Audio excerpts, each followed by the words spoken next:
around the Department of Defense. This is your daily news brief. 2 against 1 and holding our own. I'm Mark Weeks.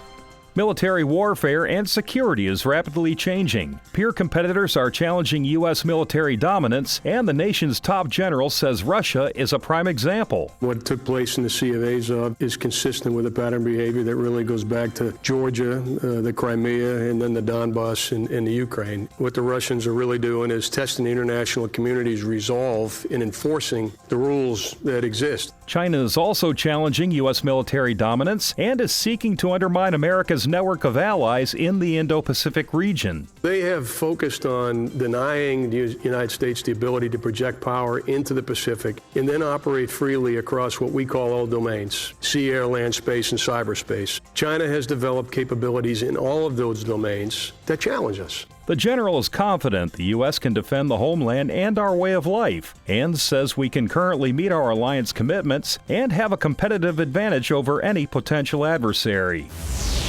The U.S. Admiral in charge of the Pacific region remembered our fallen heroes from the attack on Pearl Harbor, Hawaii 77 years ago, where over 2,000 military members were killed. It is truly an honor to be speaking to you today, December 7th, on these hallowed grounds. We can never forget the heavy price paid 77 years ago. More than 2,400 dead and 1,200 wounded. Soldiers, sailors, Marines, airmen. On the 7th of December 1941, the United States was drawn into World War II by the attack on Pearl Harbor, and the Admiral stands ready to prevent history from repeating itself. I promise you, the United States will continue to work alongside our allies and partners towards that vision of a free and open Indo-Pacific.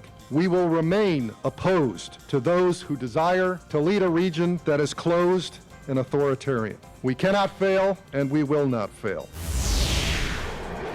Following 6 days of national mourning, a 21 U.S. Navy jet flyover was conducted at the George H.W. Bush Presidential Library to honor the former naval aviator and president at his internment in College Station, Texas. Conducting a ceremonial flyover is nothing new for naval aviators, but a flyover at a president's funeral is one that has never occurred before in the Navy's history. A total of 30 jets made the trip to Texas for the ceremony, as well as the ground team on station at the Presidential Library in College Station. That's your DoD News Brief. I'm Mark Weeks. For more stories about your military, go to defense.gov.